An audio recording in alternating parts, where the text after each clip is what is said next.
Trinidad and Tobago government moves to deal legislatively with its growing gang problem. That's our top story in Caribbean Newsline for Thursday, November 30. From the CMC News Center in Bridgetown, I'm Nicole Best. Good evening. Attorney General Faris Alwari has revealed that research shows that gang membership in Trinidad and Tobago is growing. There are now almost 2,500 confirmed gang members, and Alwari says authorities know exactly who and where they are. He disclosed that the operation by law enforcement in Beetham Estate last week, which led to residents staging a violent protest on the nearby highway, was part of an effort to clamp down on gang activity. And he called for the support of the opposition as he announced the government's intention to lay an anti-gang 2017 bill in Parliament. The Trinidad and Tobago Police Service and intelligence agencies confirm that the gang members are known by name, by street address, by location, by affiliation, by connection, by operation. Latest intelligence indicates there are 2,459 gang members spread across the 9 divisions of Trinidad and Tobago. According to the intelligence, there are 55 Muslim gangs, 42 Rasta City gangs, 103 neutral gangs, and 11 unknown gangs, with Port of Spain having the highest concentration at 41 gangs. Muslim gangs, there are 11 of them, with approximately 131 members. Neutral gangs, 5 gangs with approximately 53 members. Rasta City gangs, 25 gangs with 390 members. But even with all this information, the Attorney General acknowledges that law enforcers are still limited in their ability to fulfill their mandate, as they are missing the legislative muscle to be provided by the anti-gang legislation. Getting the nitty-gritty offenses, possession of narcotics, possession of firearms, money laundering, etc., is sometimes barreling down a very narrow tube. We want to have the ability to make sure that there are no more videos of gang activities or expressions that we are members of X gang and Y gang, and our gang does this and our gang does that. Don't you recognize what that is? That is a confession of gang activity. The legislation, which was first brought under the UNT-led People's Partnership government in 2011, has since lapsed. The PNM government wants to bring it back, but the opposition had raised some concerns. The AG says because of the importance of the legislation, government will meet them halfway.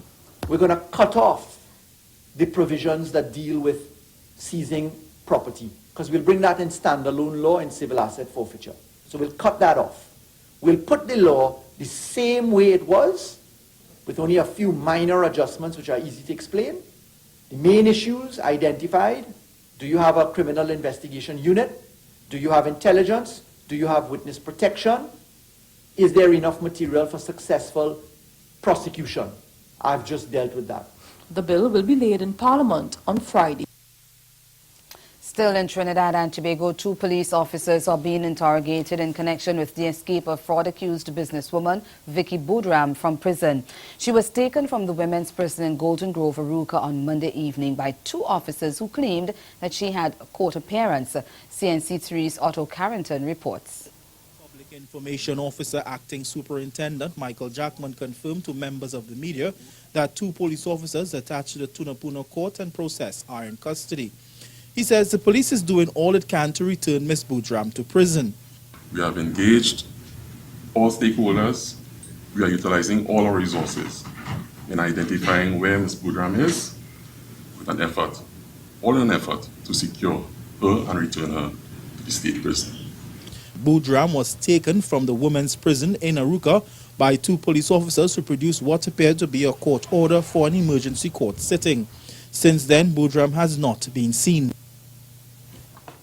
Meantime, criminal attorney Prakash Ramadar said it was highly suspicious how Boudram was awaiting trial on 175 fraud charges and she was allowed to leave the prison. Ramadar, who is also a former justice minister, said prison authorities should have known better.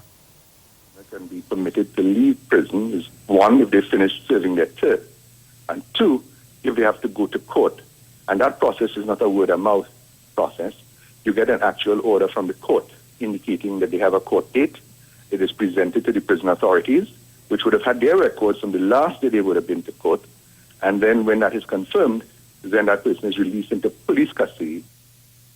But the prison commissioner is seeking to distance his officers from wrongdoing in Boudram's escape. Gerard Wilson says his officers were not to be blamed and Boudram was handed over to the police, which makes her their responsibility. We get more in this CNC3 report.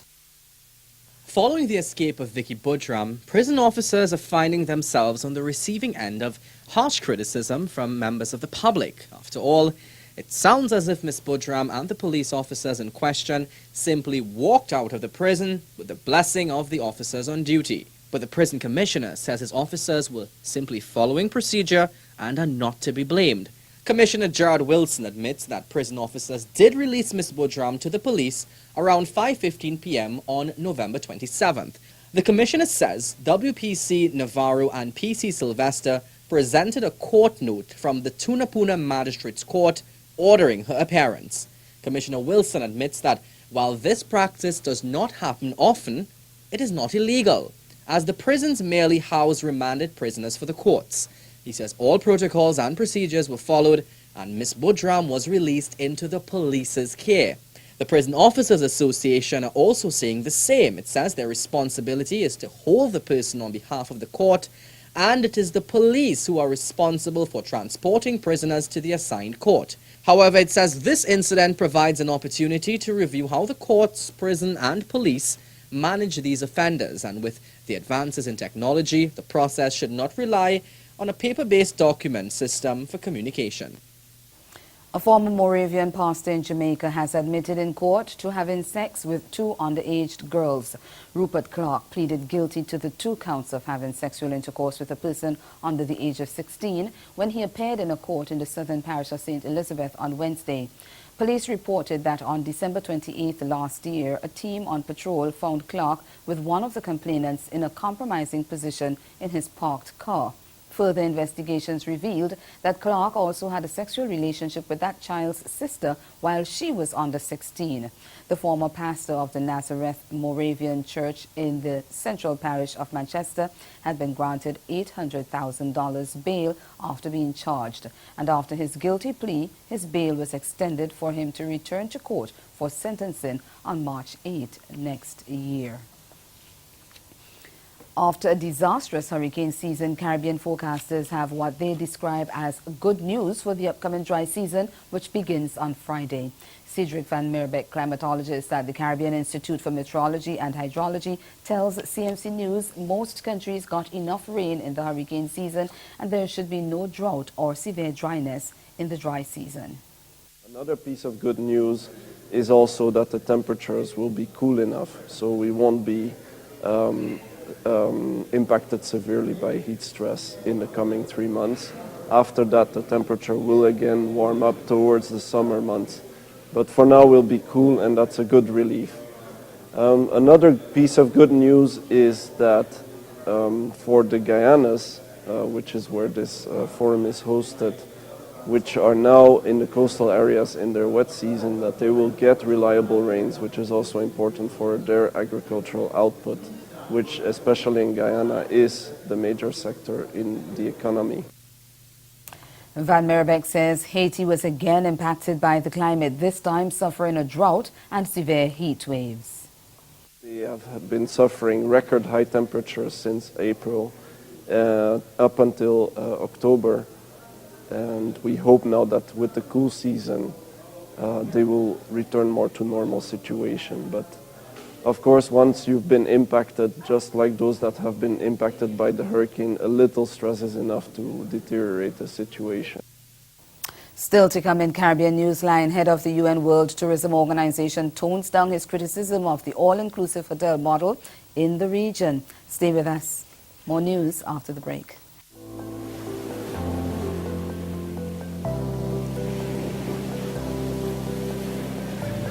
Come, sail with us through our ocean blues, where there's a blessed land that's waiting for you. Shh, look, listen, feel, realize your dream escape that's magically surreal. The best kept secret, a place you'll never forget, where adventure beckons with every gentle footstep. From lush mountain green to warm volcanic sand, submerged in splendor, our 32 enchanting islands. A kaleidoscope of experiences. No need to look anymore. St. Vincent and the Grenadines, the Caribbean you're looking for.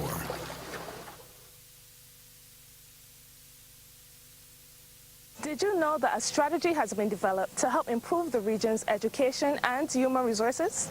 You didn't? Well, the HID strategy, as it is called, will guide CARICOM in how it delivers quality education and training to the people of the region. The strategy has been crafted by a group of experts called the HRD Commission. Consultations have been done across the region to get your input. Do you know that none of us will be left behind? The HRD strategy is important to all of us, students, parents, and employers. It will prepare the region, especially the youth, for the 21st century economy and society. The HRD strategy, unlocking Caribbean human potential.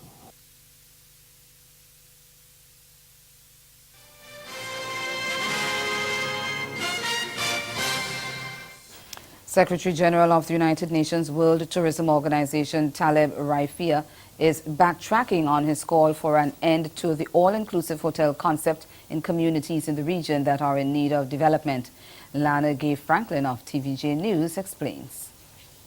His presentation Tuesday at the Global Tourism Conference in Montego Bay, St. James. This is what the Secretary General of the United Nations World Tourism Organization, UNWTO, Taleb Rifai, said as he critiqued the all-inclusive hotel model which dominates the tourism landscape in Jamaica. We have to continue to lower the walls between the host community and the visitors. We cannot let our visitors live in bubbles. That is not acceptable anymore. Fast forward to Wednesday.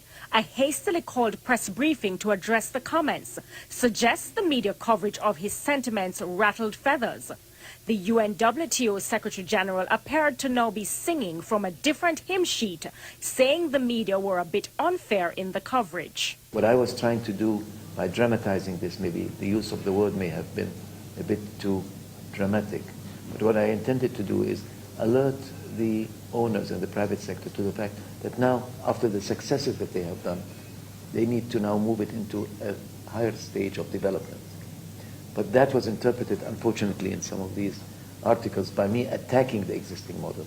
In the meantime, in responding to the criticism that the all-inclusive concept isn't really helping the broader mass of people in resort areas, Tourism Minister Ed Bartlett was adamant that the all-inclusive concept is serving Jamaica well. But new models are emerging that are creating new opportunities for growth and for involvement, and so broaden the base of ownership in the tourism space in Jamaica.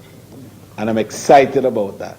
Mr. Bartlett argues that Jamaica is not unduly concerned about the business model that has been utilized to grow the tourism sector. We suffered in the past with a perception of safety and security. And the all-inclusive model was a godsend to relieve us of that situation. In other tourism developments, this time in Trinidad and Tobago, more than $8 million earmarked to pay Virgin Atlantic for its continued service to Tobago has gone missing from the Tobago House of Assembly, the THA. As we hear in this report from Patricia Nicholson of C News, the THA Chief Secretary Kelvin Charles confirmed at a press briefing on Wednesday that an investigation has been launched into the matter. He said the officers requested preliminary information from the division, which they received. They visited the division Tuesday and Wednesday as they continued their investigations. Mr. Charles confirmed that preliminary reports have revealed an incident of a similar nature took place at the division prior to him becoming Chief Secretary of the THA. That incident has also been referred to the fraud squad for its investigation. Additionally, as soon as I get possession of the responses to my query, I shall in fact instruct that a comprehensive audit be carried out at the division in an attempt to ascertain whether there is any other issue of a similar nature that needs to be investigated. As Barbados celebrates 51 years of political independence from Great Britain, Prime Minister Frondell Stewart urges citizens to mobilize and fully exploit their vast reserves of inner wealth. In his address to the nation on Thursday, Stewart said Barbados has never allowed its smallness to shape its view of what it can achieve, adding that it has always shown its enviable capacity to lead in areas such as health, education and the environment. Stewart said the measurement of Barbados' success has never been purely in terms of money or material gains, but also in its character. And he said that character has sustained Barbados as a nation in times of plenty and in times of need. The Barbadian leader said, and I quote, "People remain at the center of our concept of development. So as we work through present challenges and seek to recapture the essence of what it is to be a Barbadian, let us ensure that the strength of this nation's true character continues to shine for all the world to see." End of quote. Meanwhile, opposition leader Mia Motley said that for her Barbados Labour Party, independence is more than waving a flag and stirring up national sentiments.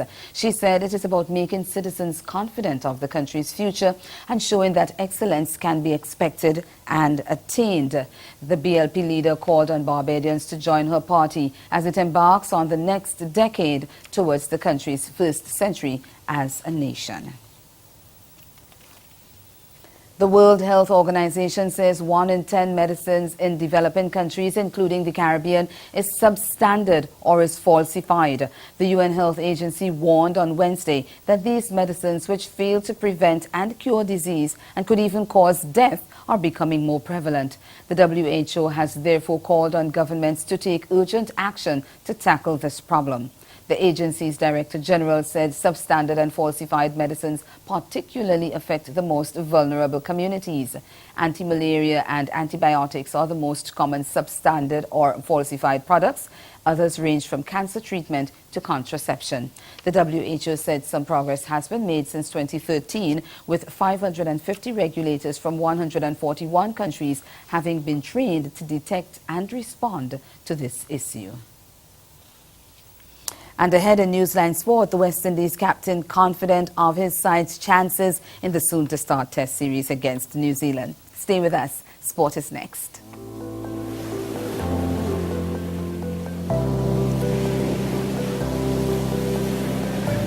Come, sail with us through our ocean blues, where there's a blessed land that's waiting for you. Shh, look, listen, feel. Realize your dream escape that's magically surreal. The best kept secret, a place you'll never forget, where adventure beckons with every gentle footstep. From lush mountain green to warm volcanic sand, submerged in splendor, our 32 enchanting islands. A kaleidoscope of experiences. No need to look anymore. St. Vincent and the Grenadines, the Caribbean you're looking for.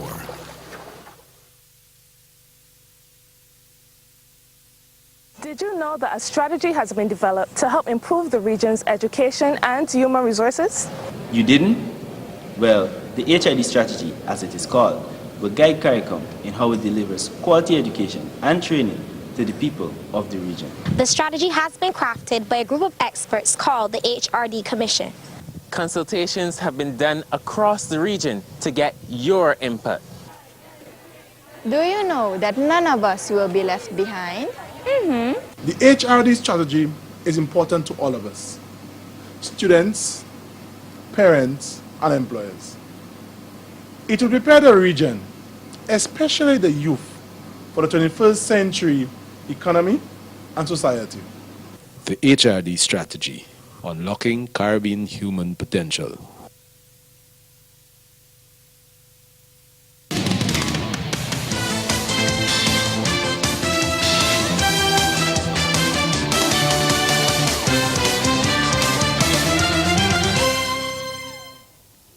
West Indies captain Jason Holder believes his side's overall performance this year has left them in a good place for Friday's opening test against the Black Caps at the Basin Reserve. The regional side is seeking to break a 22-year losing streak on New Zealand soil, and with the Caribbean side coming off from a victory in Zimbabwe, Holder says he's quite confident about their chances in this series. Yeah, I think we're in a pretty good place at this present time. We've built up quite nicely over this past year. The guys have been playing some pretty decent cricket. We're still not the finished product. We still have a lot more improvement to be made. But I think we're heading in the right direction at this present time. I'm really pleased with the progression of the side, and I'm looking forward to this series here in New Zealand. I think it will be a very good series, especially coming off of a test series win in Zimbabwe. And then we've obviously played some pretty decent cricket in England prior to that. So, yeah, I'm feeling really good about this series. And while the wins against Zimbabwe and one test match against England was a major boost for the team, Holder says he will not be feeding off past successes, but will remain focused on the task at hand. It's done a lot, It was significant, knowing the state of that series and how we started that series. But for me, that's gone. That's buried in the past for me. We can obviously pull on it at times, when we're down if need be. But I just try to tell the guys that that's gone. That's gone. We just need to create our future and pretty much live in the present. What's at stake now is a test series win in New Zealand, and we've got to set our minds to that and play the cricket necessary in order to win the series. Meanwhile, former West Indies captain Darren Sammy is predicting a draw in the two-test series. Speaking with ESPN's Cricket Info, he said he expected the fast bowlers to come out on top, given the conditions of the pitch at the Basin Reserve in Wellington. New Zealand is a tough team to beat at home, but coming from Zimbabwe, hopefully we'll win the series. I think they'll gather confidence. Pitches are normally good down there, probably a little bit greenish. Ball will move a little bit, but I'm backing our fast bowlers. So I could see, I would say 1-1, drawn test series. Sammy believes the West Indies will face a stern test in the ODI, but will beat the Kiwis hands down in the T20s. The three ODIs bowl off on December 20th, 23rd and on Boxing Day, while the third T20 International will play on December 29th, New Year's Day and January 3rd next year. ODIs, now it becomes even more competitive, but New Zealand, very good one-day team. You just saw them away in India, winning the first ODI. 3-2. I'm not sure where I'm tempted to, 2-1. I'm tempted to lean towards the West Indies, but it's going to be a tough task. Hopefully it's 1-1. If it's 1-1 going into the third test, into the third ODI, West Indies will win. The T20 should be ours. I'm tempted to say free love because I think guys like Chris Gayle and all these guys will be back in the team. Evan Lewis will be fit again. Narayan, all the senior boys come back into play. But no, 2-1 to West Indies. So what are the odds for the West Indies beating New Zealand on home soil? TV6's Vinod Nawani gives us a rundown of the recent performances of both teams in Test cricket. While the West Indies are considered as underdogs, they have won one test match in every series for the last 4 series. Let's look at their last 5 series, starting with the latest. The West Indies defeated Zimbabwe 1-0 in a 2-game series on the African continent in October.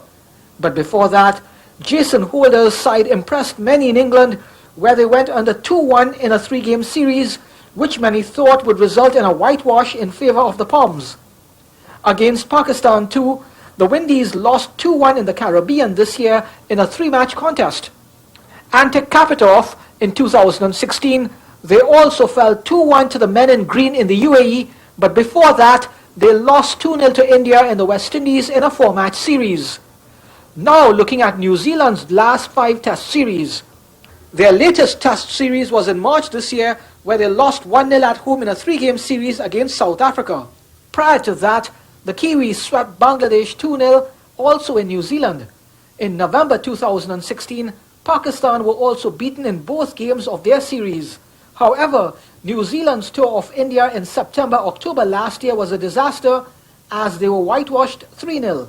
Capping it off was a 1-0 loss to South Africa, but this time on the African continent in August 2016. It means the Kiwis have won 2 of their last 5 series with 3 defeats, whereas the Windies have won 1 series and lost 4. Focusing on the head-to-head clash between New Zealand and the West Indies, it's pretty even. In 45 tests, the Kiwis have 13 wins and also 13 losses with 19 draws. Switching sport now, the New York Red Bulls have released Bermudan winger Zico Lewis after he failed to make an appearance in Major League Soccer. He's now a free agent. 22-year-old Lewis, the third member of his family to turn professional, was unable to make an impact at the club, having been sent on loan to their reserve side, the New York Red Bulls 2, soon after joining them. The Bermuda forward, who is among 10 players let go by Red Bulls, said in a message on social media, and I quote, "Thank you, Red Bulls, and all the fans for their support over the year. Wish you the best in the future," end of quote. Lewis did not say where he plans to try his luck next. He attracted plenty of attention at the MLS Super Draft held at the Los Angeles Convention Center in January when he was drafted at the 17th overall pick. Lewis said he was disappointed not to have been taken higher in the draft and vowed to prove everybody wrong. He had been touted as a possible top 10 choice in the week leading up to the event. And that's the sport. Stay with us. We'll be right back.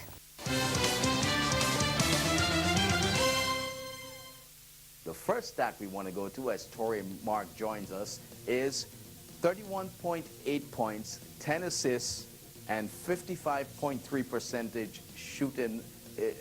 This is James Harden, NBA MVP candidate. Right. Yeah, for sure. He's definitely going to be an MVP candidate because he gets the ball so many times in his hand. So, he's always going to have that usage rating. It's going to be through the roof. And then, of course, the system is entirely based around him.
Again, the major developments of this day. The Trinidad and Tobago government moves to deal legislatively with its growing gang problem.